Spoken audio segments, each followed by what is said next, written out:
IMF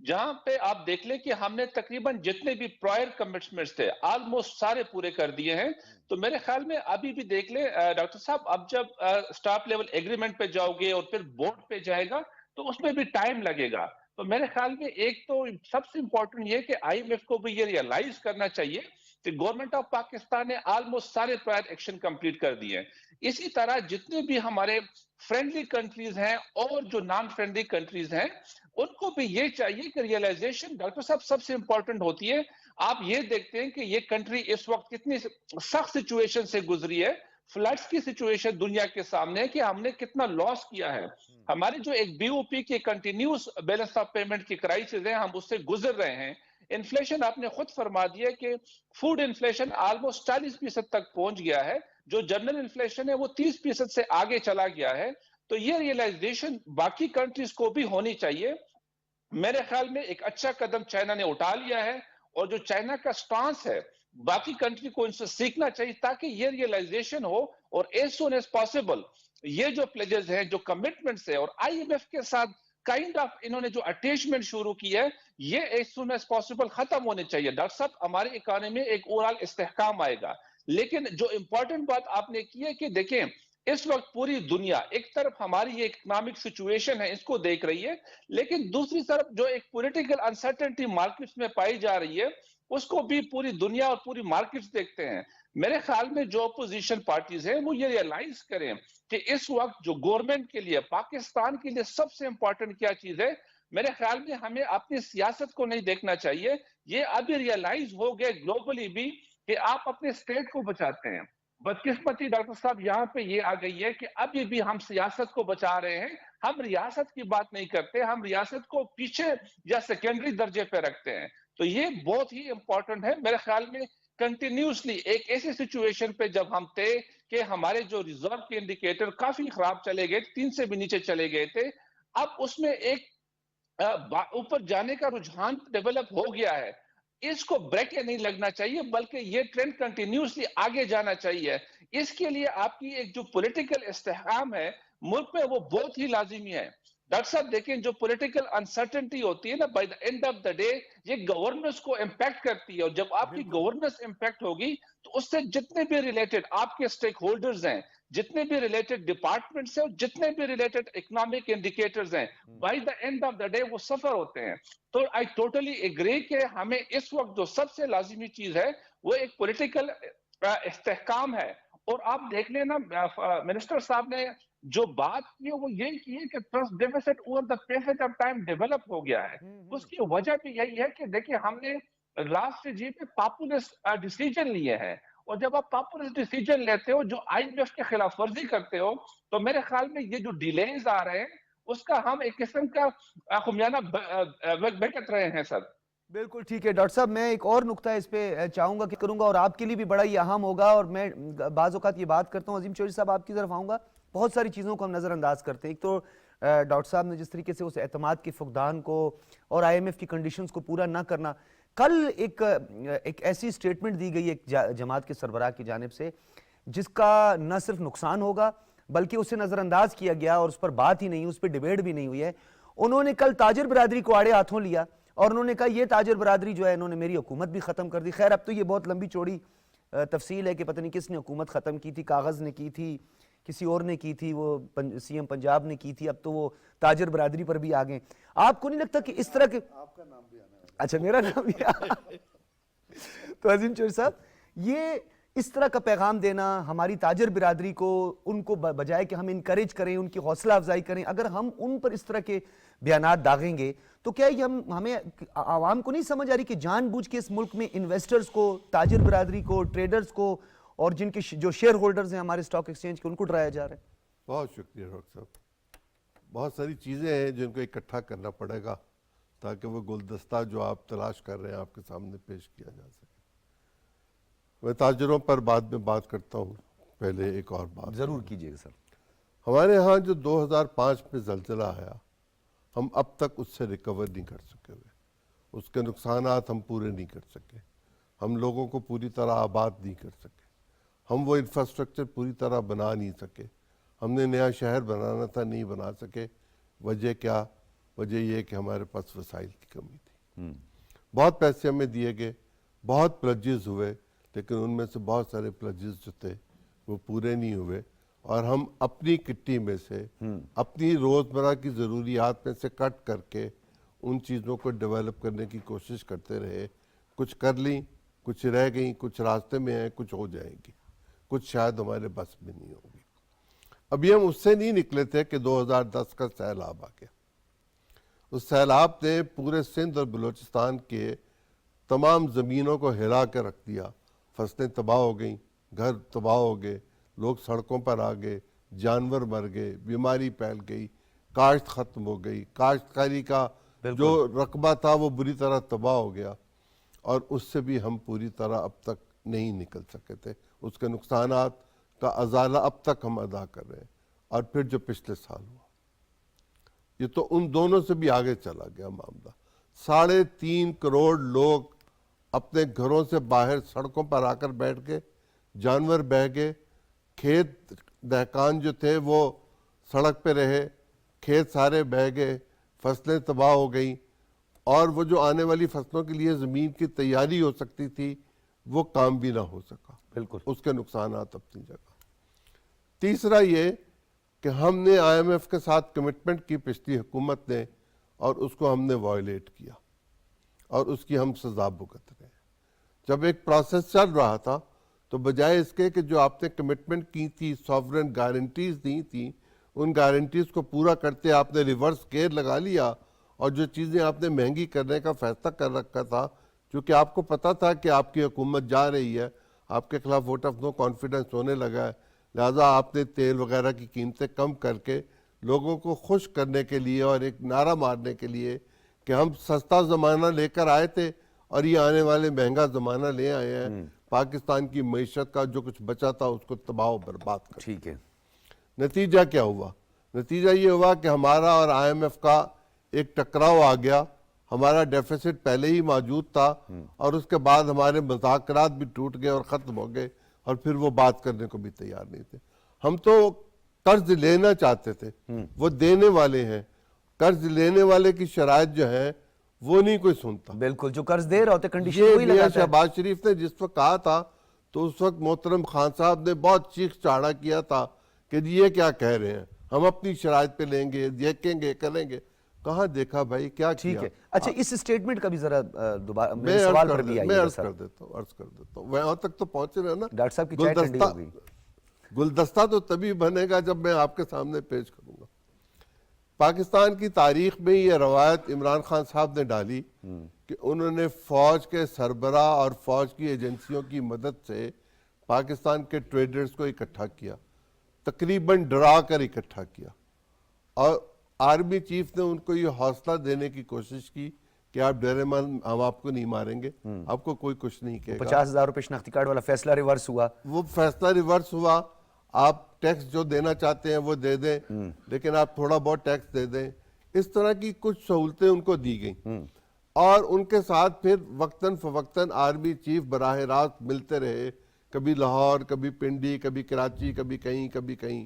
یہ روایت ہونی ہی نہیں چاہیے کہ پاکستان آرمی پاکستان کی تجارت, صنعت اور معیشت کے حوالے سے ٹریڈرز کے ساتھ, چیمبر آف کامرس کے ساتھ, سٹاک ایکسچینج کے ساتھ انٹریکٹ کرے. ان کا کوئی کام نہیں ہے اس بارے میں.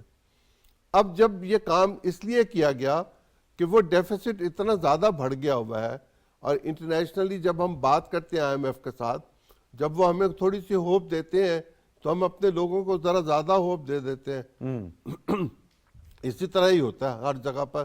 آپ کو امید نظر آئے تو آپ امید کو بڑا کرتے ہیں کہ پوری امید نظر آ جائے, لیکن وہ کہیں نہ کہیں سے بیچ میں سے ایک نئی شرط نکال کے آدھی رات کو ہمارے سامنے رکھ دیتے ہیں, اور کوئی شرط نہ ملے تو پھر وہ یہ کہتے ہیں کہ آپ کے ساتھ جن ملکوں نے کمٹ کیا ہوا ہے کہ وہ ہمارے پیسے دینے کے بعد, ایگریمنٹ کے بعد آپ کو 20 بلین یا 22 بلین بھی یا 25 بلین یا 17 بلین دے دیں گے, ہم ان سے اب کنفرم کریں گے کہ کیا وہ آپ کو دے رہے ہیں.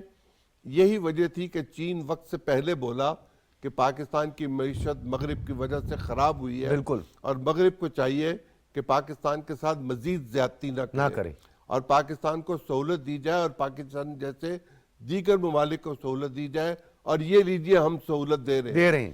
جبکہ جو بائیڈن نے چینی صدر سے یہ کہا تھا کہ آپ پاکستان کی جو مدد کرنا چاہتے ہیں وہ IMF کے ذریعے کریں، یعنی وہ چین کو بھی یہ درس دینا چاہتے تھے کہ ان کے ہاتھ باندھو، اتنے باندھو کہ ہم ان کو جس چیز کے لیے مجبور کرنا چاہیں ان کے پاس کہیں جانے کا راستہ نہ بچے، اور الٹیمیٹلی ہم ان کو رنگ میں مار کے ناک آؤٹ کر کے، ٹیکنیکل ناک آؤٹ کر کے جو ان سے لینا چاہتے ہیں وہ لے لیں۔ ٹھیک ہے، یہ بہت عام۔ ڈاکٹر صاحب میں آپ کی طرف آؤں گا، اب مجھے گو کہ سوال کی ضرورت تو نہیں ہے، اتنے سارے سوالات ویسے ہی آپ کے لیے اکٹھے ہو گئے۔ عوام کو بتانے میں حکومت اس طرح، یا ان کے نمائندہ یا PDM خاص طور پر اس طرح کامیاب نہیں ہوئی ہے، جو کہ ایک حقیقت ہے جسے پس پشت نہیں ڈالا جا سکتا۔ 9 ماہ تک آپ نے IMF کا بیل آؤٹ پیکج نہیں دیا، اسے لٹکائے رکھا اسد عمر صاحب نے۔ پھر اس کے بعد 3 آپ نے مزید وزیر خزانہ، وہ ایک تو 16 روپے کے 5 روپے کے مٹر اور ٹماٹر جو ہے وہ مارکیٹ میں ان کو نظر آ رہے تھے۔ ملک شوکت ترین صاحب کے بقول بہت ترقی کر رہا تھا، جبکہ آپ کو پتہ ہے، ہمیں پتہ ہے، ہر ذی شعور شخص جانتا ہے کہ بجلی کے ٹیرف میں اضافہ کرنا تھا بتدریج، پیٹرولیم لیوی میں اضافہ کرنا تھا بتدریج، گیس کے نرخوں میں اضافہ 100% کرنا تھا بتدریج، وہ انہوں نے نہیں کیا، انحراف کیا۔ سبسڈیز کو انہوں نے کہا تھا کہ غیر ضروری۔ جو ادارے اس وقت کرائسس میں ہیں یا جو اپنا پورا نہیں کر سکتے، یعنی ان کو نقصان ہو رہا ہے یا وہ سیلریز تک بھی نہیں ادا کر سکتے، ان کی کچھ پرائیویٹائزیشنز کی بھی بات، حکومت اس طرح یہ بیانیہ یا PDM کیوں نہیں بتا پائی؟ اچھا، یہ تو PDM سے ویسے پوچھنا چاہیے۔ جی تو چاہتا ہے کہوں 1 منٹ، لیکن نہیں کہہ رہا۔ آپ ڈاکٹر صاحب اچھا، وہ ابھی یہ مالی کا قصہ چل رہا ہے، سارا آپ کہتے ہیں PDM کا بھی، اس پہ نہیں کہیں گے۔ مالی کا قصہ چل رہا ہے نا کہ گلدستہ بنانا ہے، گلدستہ بھی مالی وقفے سے بناتا ہے، بلکہ مالن جو ہے نا آتی ہے، پھول چنتی ہے، بناتی ہے، پھر دوسرے کرتی ہے۔ مطلب آپ یہ ایک ہی دفعہ سارا گلدستہ نہیں بنا نہیں، دیتی۔ آپ چودھری صاحب کو تو کہنا چاہ رہے مجھے لگتا ہے کہ چودھری صاحب سارے پھول چن کے رکھ لیتے ہیں اور سارے اچھے پھول چن کے رکھ لیتے ہیں، اس کے بعد کہتے ہیں کہ یار بس مجھے بات کرنے دو، باقی کوئی نہیں کہا۔ تو دیکھیں، PDM بتا پا رہی ہے یا نہیں بتا پا رہی، اس وقت ہمیں ذرا سا ان مشکلات پر ضرور غور کرنا چاہیے جس کی وجہ سے یہ سارے مسائل پیدا ہوئے۔ بار بار یہ بات کہنے کی ضرورت ہے، بار بار سمجھانے کی ضرورت ہے۔ بعض اوقات ریاست یا ریاست کے ذمہ داران ایسی ان کے سامنے رکاوٹیں، ایریٹنٹس ہوتے ہیں کہ وہ ساری بات نہیں کہہ سکتے، ان کو کہنی بھی نہیں چاہیے، لیکن کچھ چیزیں سامنے کی ہوتی ہیں، ان کو ضرور دہرانا چاہیے تاکہ جس نے خرابی پیدا کی ہے وہ خرابی بھی سامنے آئے اور خرابی پیدا کرنے والا بھی سامنے آئے۔ پہلی بات یہ جو چودھری صاحب نے کہا، ڈاکٹر صاحب نے کہی بات، آپ بھی بار بار کہہ رہے ہیں کہ آخر IMF کے ساتھ آپ نے خرابی کیوں ہے نا، اور آپ نے 9 مہینے تاخیر کی کیوں، یہی سوال ہے نا آپ کا۔ تو بنیادی طور پر یہ ایک سازش تھی، اور وہ سازش یقیناً کہیں باہر سے چلی ہوگی، جیسے خان صاحب بھی کہتے ہیں کہ امریکہ سے چلی تھی، تو کہیں سے چلی ہوگی، لیکن انسٹال ہمارے اس ملک میں ہوئی، اور اس سازش کا سرغنہ وہ آدمی تھا جو کبھی ایک بات کرتا تھا، کبھی دوسری بات کرتا تھا، کبھی IMF کے پاس جانے کے لیے کہتا تھا کہ میں خودکشی کر لوں گا، اور کبھی چلا جاتا تھا، اور جب چلا جاتا تھا تو پھر معاہدہ توڑ دیتا تھا۔ یہ کیوں ہو رہا ہے؟ یہ احمقانہ باتیں تھیں، یہ الٹ کوئی بات تھی، یہ پالیسی کا فقدان تھا، یہ کیا پرابلم تھا؟ بنیادی بات یہ ہے کہ یہ ایک سازش تھی، یہ سازش آپ کی آئین کے خلاف بھی تھی، اور یہ سازش آپ کے معیشت کے خلاف بھی تھی، اور یہ سازش آپ کے دفاع کے خلاف بھی تھی۔ اور آپ کو یاد ہوگا کچھ دن پہلے رضا ربانی صاحب کا بیان آیا کہ کہیں وہ ہمارے دفاع کو حملہ تو نہیں کر رہے اس سارے معاملے میں، یہ جو ہمارے ساتھ معاملات سیدھے نہیں کر رہے۔ رضا ربانی نے یہ بات کہی۔ اس کے علاوہ دیگر فورم سے بھی ایسی بات آئی جس میں یہ کہا گیا کہ آپ اپنے چائنا کے ساتھ روابط توڑ لیں، اور آپ اپنا میزائل پروگرام فلاں کے ساتھ رکھیں اور فلاں کے ساتھ نہ رکھیں، اس طرح کی باتیں ہیں۔ لیکن اللہ کا شکر یہ ہے کہ ہمارے ہاں عمران خان صاحب کو چھوڑ دیجئے، وہ قوم کا حصہ نہیں ہے۔ ڈاکٹر صاحب آپ کی اجازت سے اگر مجھے بریک لے لوں؟ نہیں جی بریک لینی پڑے گی، اور خاص طور پر ایک اور جو آپ نے چائنا کے حوالے سے بات کی تھی، تو ایک اور بہت خطرناک اس کا پہلو میں چاہوں گا، اس پہ بھی آپ ضرور بریک کے بعد روشنی ڈالیے گا۔ چائنا کے ساتھ جو کیا وہ معاہدہ تھا، اس کا آئی ایم ایف کے سامنے اور امریکہ نے اس کا ذکر کیا تھا. وہ کیوں وہ معاہدہ سامنے لائے گئے؟ کیوں کیا وہ open کانفیڈینشیل ڈاکومنٹ شیئر کیوں کرنا نکالا گیا؟ کیا وہ غداری نہیں ہے؟ ویسے غداری کے حوالے سے بہت ساری باتیں کی جاتی ہیں، کون کون غداری کا مرتکب ہوا ہے یہ تو وقت ہی فیصلہ کرے گا. لیکن چائنا کے ساتھ جو ہمارا ایگریمنٹ تھا، ایک کانفیڈینشیل ڈاکومنٹ تھا جس کے حوالے سے بات ہوئی. کیا بات ہوئی ڈاکٹر صاحب؟ اس پہ روشنی ڈالیں گے ایک بریک کے بعد.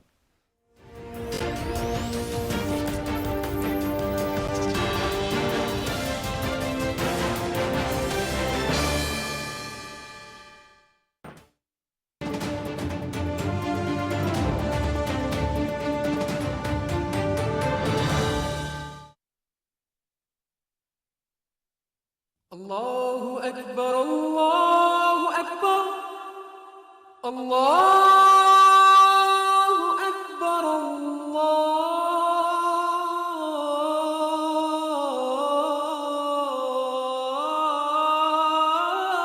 الله أكبر أشهد أن لا إله إلا الله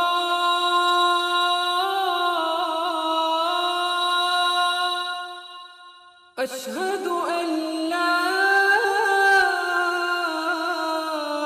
إله إلا الله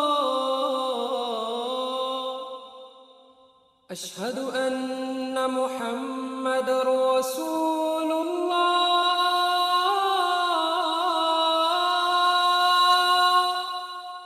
أشهد أن محمد رسول الله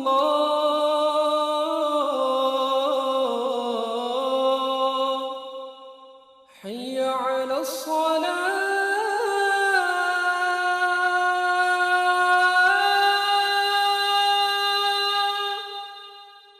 حي على الصلاة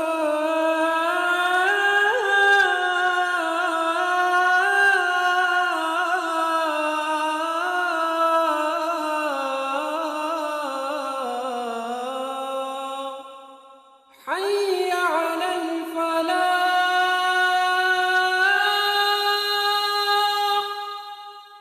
حي على الفلاح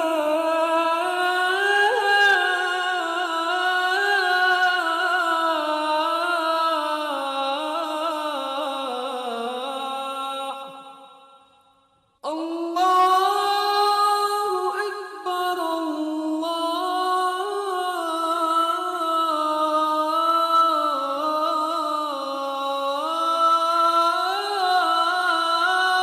أكبر لا إله إلا الله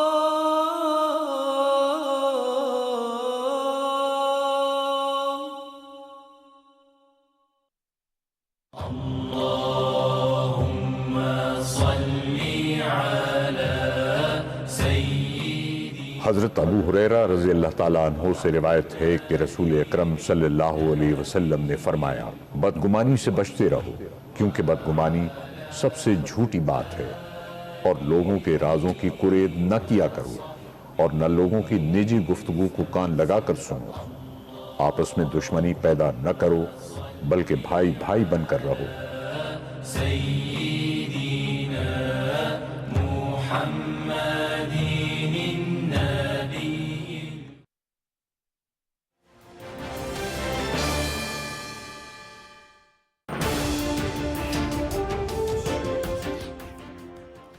ویلکم بیک ناظرین. ہم بات کر رہے ہیں وفاقی وزیر خزانہ اسحاق ڈار نے ایک سیمینار سے خطاب کرتے ہوئے کہا کہ پاکستان کے اسٹاف لیول معاہدہ چند دنوں میں طے پا جائے گا. پاکستان کے لیے اچھی خبریں آ رہی ہیں اور پاکستان کو اب تک $4.2 بلین کے فارن ریزرو کی موجودگی میں آگے بڑھنا ہے. ایک ماہ سے زیادہ کے ہمارے پاس ریزرو موجود ہیں. ڈاکٹر فاروق عادل بریک سے قبل بات کرے تھے اور میں نے اس میں ایک مزید ایک سوال ایڈ کیا تھا کہ چائنا کے حوالے سے جو ہمارا ایک ایگریمنٹ ہے یا چائنا کے ساتھ ہمارے سی پیک کے حوالے سے جو بھی ہمارے ڈیولپمنٹ پروجیکٹس ہیں اس پر اس کانفیڈینشیل ڈاکومنٹ کو شیئر کرنا جو ہے اس پر تو آپ نے تبصرہ کر دیا. نہیں سوال کیا ہے سر. نہیں آپ نے کہہ دیا کہ کیا وہ غداری نہیں تھی. ہاں تو یہ تبصرہ ہی ہے نا.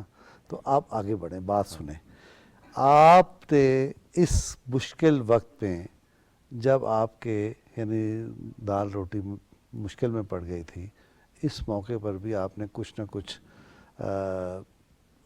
استقامت کا مظاہرہ کیا، اور آپ اب کل کا ایک اسٹیٹمنٹ ہے امریکی وزارت خارجہ کے ترجمان کا، اس نے 2-3 باتیں کہی ہیں. اس نے یہ کہا کہ پاکستان کو اپنے ہمارے یہاں اس طرح سے پراپر وہ اس کو ہائی لائٹ نہیں کیا جا رہا. اس کا جی پاکستان اپنے آئینی معاملات کو، سیاسی معاملات کے فیصلے خود کرے، اس طرح کی ہیڈ لائن چل رہی ہے. ذرا اس کے اندر جائیے اس اسٹیٹمنٹ کے.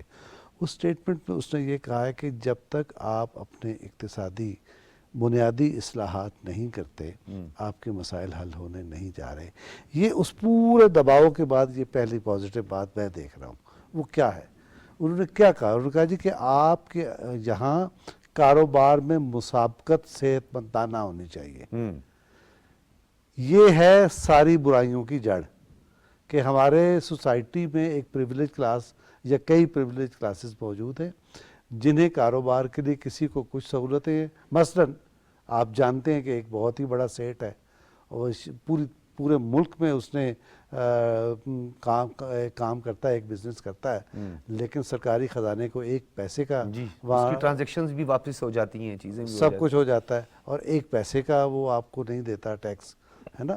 اس طرح کی بے شمار پریویلیج کلاسز ہیں، اور ان کی وجہ سے پاکستان کے اندر بزنس کرنا مشکل ہو گیا ہے، ناممکن ہو گیا ہے. جب آپ کے یہاں بزنس نہیں ہوگا، جب آپ کے یہاں ایکسپورٹ نہیں ہوگی، پیداوار ٹھیک نہیں ہوگی، تو آپ کا بزنس کیسے بڑھے گا؟ اور بزنس آپ کا نہیں بڑھے گا تو آپ کی معیشت کیسے فروغ پائے گی؟ یہ ایک بڑی بنیادی اور صحیح بات ہے. ایک بات.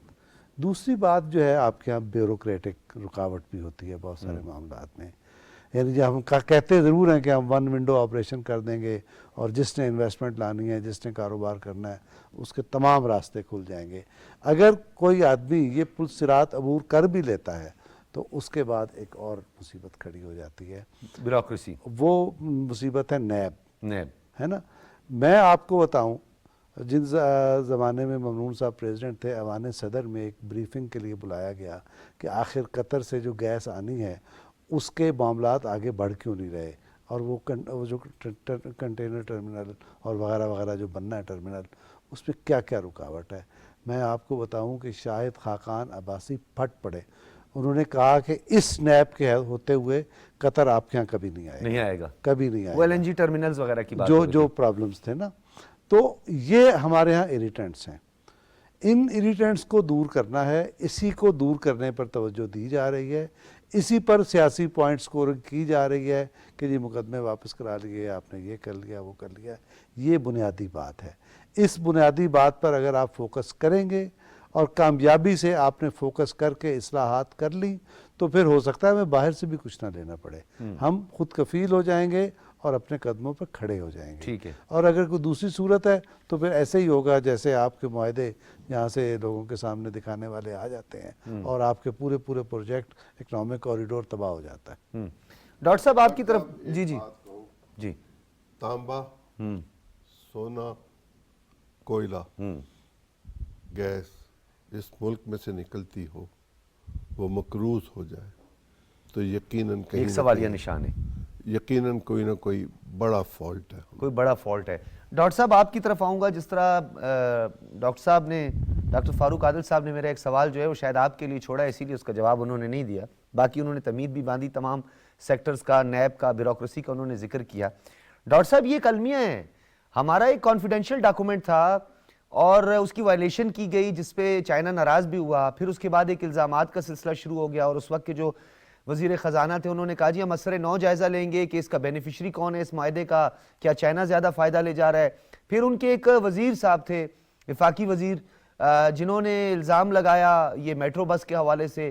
پھر ان کو ایک دورے میں اجازت نہیں ملی جانے کی، پھر بعد میں جو ہے منتیں ترلے کرنے پڑے. آپ کو نہیں لگتا کہ اس چیز سے بھی چائنا ناراض ہوا؟ اس کے باوجود بھی ہمارا وہ عظیم دوست ہے، اس نے اس مشکل وقت میں بھی وہ کام کیا جو کوئی ملک نہیں کر سکا. سعودی عرب $2 بلین، یو اے ای تقریباً 1.5 to 2 بلین ڈالر ایک محتاط اندازے کے مطابق. اسی طرح قطر اور دیگر ممالک جو ہے انہوں نے IMF کے ساتھ اسے جوڑ دیا. جی بالکل آپ صحیح فرما رہے ہیں. دیکھیں جو سی پیک کے حوالے سے جو ہماری پریویس گورنمنٹ کی ایک اوورآل پروگرس تھی، وہ تقریباً ہم سب جانتے ہیں کہ کافی سلو رہی ہے. جو ایک آبجیکٹیویٹی تھی سی پیکس کی سارے پروجیکٹس میں، وہ آپ دیکھ لیں تو جو ہم ایچیو کرنا چاہ رہے تھے بائی 2020، میرے خیال میں وہ بالکل اس کا 20% بھی ایچیو نہیں ہو سکا۔ میں آپ کو اگزامپل دے دوں کہ اگر آپ جو سی پیکس کے پروجیکٹس پاکستان میں ہو رہے ہیں اور اسی طرح کے جو پروجیکٹس ہیں چائنا کے، وہ افریقن کنٹریز میں ہو رہے ہیں، آپ یقین کریں کہ سر وہاں تو ایتھوپیا جیسے تقریباً کنٹری، 1000 گنا زیادہ انویسٹمنٹ ہوئی ہے۔ دیکھیں انویسٹمنٹ بھی زیادہ ہو گئی ہے اور وہاں پہ انہوں نے ایکسپورٹ بھی شروع کر دیا ہے، اور ہم نے یہاں پہ ابھی پاکستان میں آپ کے جو اسپیشل اکنامک زونز ہیں تقریباً 9 ڈیفائن ہوئے تھے، اس میں سے ابھی تک 4 کو بھی آپ نے پریشنلائز نہیں کر سکے۔ تو کہنا یہ چاہ رہا ہوں کہ ایک اوورال آبجیکٹیویٹی تھی سی پیک کا، وہ آپ کا کافی سلو رہا ہے۔ اسی وجہ سے چائنا نے دیکھیں اس کو ریئلائز کیا تھا، لیکن ڈیفینیٹلی اس کی ایک پاکستان کے ساتھ جو ایک فرینڈشپ ہے اس کو وہ دیکھ رہے تھے لانگر ٹرم میں۔ تو میں آپ سے اگری کر رہا ہوں کہ سی پیک کے حوالے سے پچھلے رجیم میں کافی سلونس رہی ہے۔ اب دیکھ لیں یہاں پہ اس کرنٹ گورنمنٹ نے اس کو ایکسپیڈائٹ کیا ہے، اور کافی جو ہمارے پلاننگ کے منسٹر صاحب ہیں، آپ دیکھ لیں کہ کتنی دفعہ گوادر گئے ہیں، اور گوادر انٹرنیشنل ایئرپورٹ کے حوالے سے گوادر کی ابھی ہمارے آرمی چیف کا ریسنٹ وزٹ تھا۔ بالکل جی، وہ بھی چیف ریسنٹلی گئے تھے، تو اوورال ایک آپ کو ریجنل کنیکٹیویٹی کے حوالے سے ڈیولپمنٹ نظر آ رہی ہے، اور کچھ شفٹمنٹ بھی وہاں پہ ابھی شروع ہو گئی ہیں، دو اس کا جو ابھی ایک سپیس ہے یا پورشن ہے وہ لو ہے۔ تو کہنا یہ چاہ رہا ہوں کہ ایک ڈیولپمنٹ آپ کو سی پیک کے حوالے سے اب نظر آ رہی ہے۔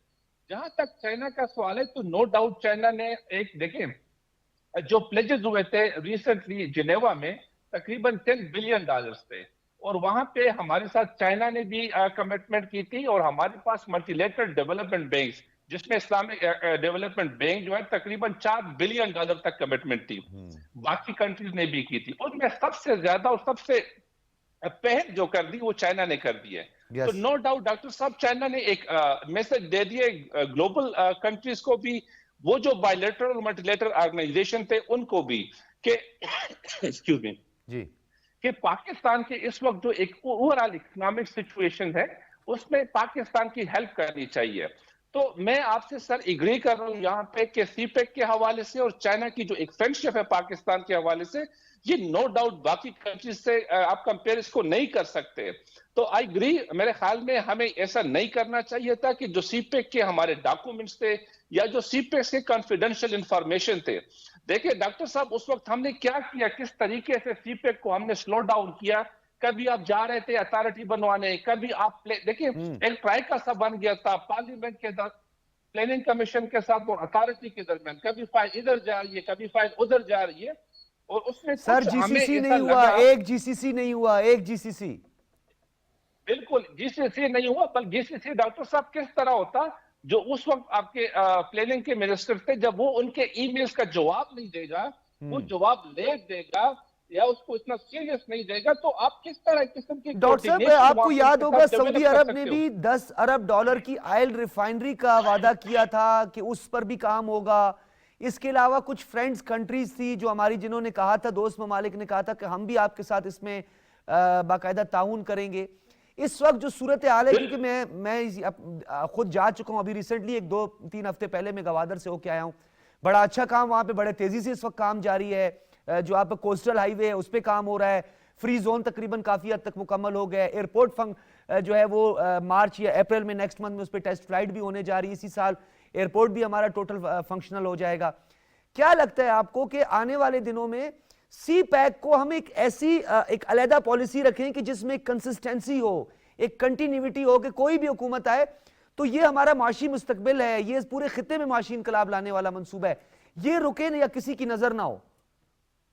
بالکل جی، دیکھیں آپ سی پیک کی امپورٹنس یہاں سے دیکھ لیں کہ سی پیک آپ کو پوری دنیا کے ساتھ کنیکٹ کر رہا ہے۔ سی پیک صرف ایک راؤٹ نہیں ہے، ہمارے پاس کیریک کے 6 کوریڈورز ہیں، اور میں خود ایشین ڈیولپمنٹ بینک میں 6 کوریڈورز کو دیکھتا ہوں۔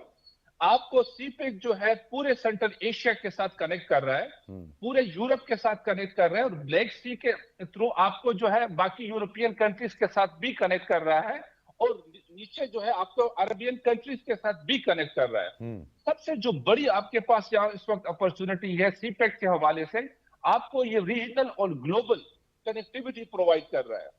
اور سر آپ دیکھ لیں کہ تقریباً صرف اگر آپ سینٹرل ایشیا کو دیکھ لیں تقریباً $10 بلین کی اکانومی وہاں پہ پڑی ہے. تو یہ ایک اپرچونٹیز ہے سی پیک آپ کو پرووائڈ کر رہا ہے. ادروائز دیکھ لیں آپ کے پاس جو نیبر کنٹری ہے اس کے پاس تو آپ کا ٹریڈ ہو ہی نہیں رہا کافی وجوہات کے حوالے سے.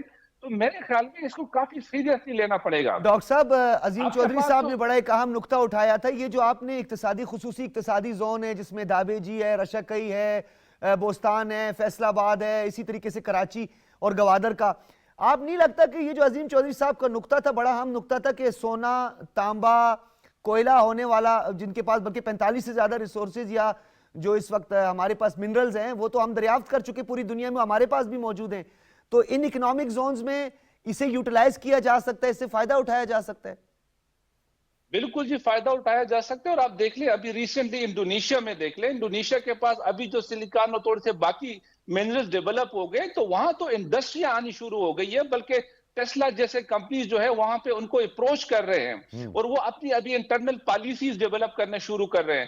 کہنا سر یہ چاہ رہا ہوں کہ نو ڈاؤٹ جو بات ہماری کولیگز نے کی ہے، کافی رچ کنٹری ہے، ہمارے پاس نیچرل ریسورسز موجود ہیں. ہونا یہ چاہیے کہ اس کو ہم ایک اچھے طریقے سے میٹرلائز کر سکیں. ہماری بدقسمتی یہ ہے کہ ہمارے جو اسپیشل اکنامک زونز ہیں آپ دیکھیں ابھی تک تو وہ ڈیولپ ہی نہیں کر سکے. اور اگر میں دیکھ لوں تو آپ کے پاس ابھی جو ڈیولپمنٹ سٹیج میں سب سے آگے جا رہا ہے وہ آپ کے پاس رشکائی جا رہا ہے. جی. اور جس طرح آپ بتا رہے ہو اب گوادر میں تھوڑی بہت ڈیولپمنٹ شروع ہو گئی ہے. یہ ریئلائزیشن سر آپ کو ہونی چاہیے کہ یہ جو اسپیشل اکنامک زونز ہیں یہ 20-20 سال میں تو نہیں بنیں گے. بالکل آپ بالکل. کو as soon as اور ایک possible- چیز اور بھی بڑی اہم ہے، میں عظیم چودھری صاحب کی طرف جاؤں گا کیونکہ ون لائنر میں نے ان کا انالیسز لینا ہے. یہ جو بوستان کے حوالے سے بات کی جاتی ہے کیونکہ مغربی روٹ اور الائنمنٹ میں اگر بوستان کو فوری طور پہ ڈیولپ کیا جائے تو ایک بڑا حساس ہمارا ایک ایریا ہے جو یہ ویسٹرن الائنمنٹ ہے، کیونکہ بین الاقوامی دنیا بھی اس پہ بڑا پروپیگنڈا اور یہاں پر اپنے کچھ چند جو سہولت کار ہیں ان کے ذریعے ایک پروپیگنڈا کرتی، تو اس پر بھی کام کرنے کی ضرورت تھی. اس پر بھی بات کریں گے اور تفصیلاً ڈاکٹر صاحب میں آپ کو اگلے شو میں اس پہ بات کروں گا. عظیم چودھری صاحب یہ بتائیے گا، گیس کی بھی آپ نے ذخائر کی بات کی، ہمیں اس وقت کرائسس کا سامنا ہے، تو کہیں ایسا تو نہیں آپ بھی ہمیں کہیں گے کہ جی وہ پہلے ہمارے ایک لیڈر کہا کرتے تھے نا، وہ جہاں سے کھدائی کرو کنویں سے گیس نکلتی تو لوگ وہ پائپ لگا اپنے گھروں میں گیس استعمال کر رہے ہیں. نہیں، ہم اتنے بے وقوف نہیں ہیں. ہم دنیا کے لیڈنگ ملکوں میں ہیں، ہمارے پاس بہترین دماغ موجود ہے، ہمارا سائنسدان دنیا کے سائنسدانوں سے کم نہیں ہے. ہم دنیا بھر میں یہ کام کرتے ہیں اور ہم اپنے ہاں کر سکتے ہیں اگر ہم لوگوں کی جان اور مال کی حفاظت جو ہے اس کی ضمانت لے لیں، اس پہ دھیان دیں اور ان کو ہم زندہ رہنے دیں، ان کو ہم قتل نہ کریں. ایک بات. دوسری بات یہ ہے کہ آپ بات کر رہے تھے کہ یہ سیکرٹس کیوں باہر چلے گئے. آپ نے اس وزیر کو جس نے سی پیک کا سارا بیڑا غرق کیا اس کو ایک ڈیم بنانے کا ٹھیکہ دے دیا ہوگا، اور اس ڈیم میں بھی چین موجود ہے. کیسے چلے گا یہ کام؟ اور اس طرح کے لوگوں کو، اور یہ جو ترین صاحب ہیں جن کے اپنے خلاف نیب کا کیس تھا اور یہ چور چور چور چور کہتے رہے، عمران خان صاحب اپنی کیبنٹ میں اس چور ڈاکو کو لے کے آئے اور اس کا مقدمہ ختم کیا. یہ نیب سوئی ہوئی ہے. اس نیب انڈورا کو پیپرز میں بھی ان کا نام تھا. جی اس نیب کو نہیں چاہیے کہ اس کیس کو ری اوپن کرے اور اس کو گرفتار کرے. اور جو انہوں نے آئی ایم ایف کے ساتھ معاہدے کے لیے صوبائی وزراء کو کہا وہ بھی تو اسٹیٹ کے ساتھ غداری کے مترادف بات ہے. تو اس پہ بھی تو ان کو ذرا بلا لیا جائے نا. ڈاکٹر صاحب کس طرح کی انیشیٹو لینے چاہیے کہ ہمیں جو یہ ٹرسٹ ڈیفیسٹ ہے اور آئی ایم ایف کے ساتھ فوری طور پر ہمارے سٹاف لیول معاہدہ ہو جائے؟ دیکھیں ہمیں اپنا گھر تو ٹھیک کرنا ہے نا سب سے پہلے. تو کل کی جو تقریر ہے جس کو آپ فوکس کر رہے ہیں، جس پر ہم بات کر رہے ہیں، یہ بڑی بنیادی نوعیت کی تقریر ہے. اس تقریر میں انہوں نے ایک بار پھر دعوت دی ہے سب کے سب سٹیک ہولڈرز کو مل کر کام کہ آئیں میثاق معیشت کرتے ہیں. تو ہمیں اسی میثاق معیشت کی ضرورت ہے. اب پرابلم کیا ہے؟ کیا عمران خان اس قوم کا حصہ ہیں؟ اپنے عمل سے ثابت کر دیا ہے کہ نہیں ہے. تو عمران خان کو پھر انوائٹ کر لیں. نہیں آتے تو ایک اور تجویز آتی رہتی ہے کہ سینئر ایلیمنٹ اس پارٹی کے اندر جو موجود ہے اس کو آواز دیں، ان کو بلا لیں، آ جائیں، بسم اللہ. نہیں آتے تو اس ملک کے سارے سٹیک ہولڈر مل کر بیٹھ جائیں اور ایک پالیسی ڈرا کریں اور اس پر سگنیچر کر دیں کہ ہم نے اپنی معیشت کو ہر چیز سے علیحدہ کر کے یس اچھی تجویز ہے. یہ کرنا ہے، اور ٹارگٹ ہمارا یہ ہے. معیشت کو بالکل علیحدہ رکھیں، علیحدہ کر دیں. سیاست سے بالکل اس سے دور. بالکل. اور اگر کوئی اس پہ منہ مارے تو اس کے ساتھ وہی کریں جو آپ پہلے کہہ چکے ہیں کہ یہ غدار ہیں، تو پھر غداروں کے ساتھ اسی طرح سلوک کرنا چاہیے. ڈاکٹر صاحب بہت شکریہ، اور آپ کا یہ بہت ہی اچھا کنکلوژن آپ نے جو کی ہے، اور ڈاکٹر فاروق عادل صاحب، عظیم چودھری صاحب، ڈاکٹر غلام صمد صاحب، تینوں حضرات کا بہت شکریہ. ناظرین ویسے اکثر میں کنکلوڈ نہیں کرتا، لیکن آج مجھے کنکلوڈ کرنا ہے، اور جس طرح ڈاکٹر فاروق عادل صاحب کی جو تجویز ہے انتہائی اہم تجویز ہے کہ تمام سٹیک ہولڈرز کو including Pakistan Tehreek Insaf and the chairman of Pakistan Tehreek Insaf must be invite, انہیں بلایا جائے. اگر وہ نہیں آتے تو دیگر تمام سٹیک ہولڈرز کے ساتھ بیٹھ کر ایک ایسی پالیسی مرتب کی جائے جو کہ ہماری معاشی پالیسی ہو، اور اس معاشی پالیسی کو سیاست سے دور رکھا جائے، اس کی کنٹینیوٹی اور اس کی کنسسٹنسی کو برقرار رکھنے کے لیے ایک ایسا معاہدہ طے پایا جائے کہ کوئی حکومت بھی آئے تو اس تسلسل کو، بالخصوص جو چین کے ساتھ سی پیک، ٹاپی، کاسا اور جو دیگر ہمارے سینٹرل ایشین سٹیٹس کے ساتھ جو معاہدے ہیں، اس میں کسی قسم کی ہرڈل، رکاوٹ نہ آئے اور یہ معاہدے سیاست کی بھینٹ نہ چڑھے. بہت اچھا نقطہ تھا. اگلے پروگرام میں اس پر مزید تفصیلاً بات کریں گے. اجازت دیجیے. اللہ حافظ.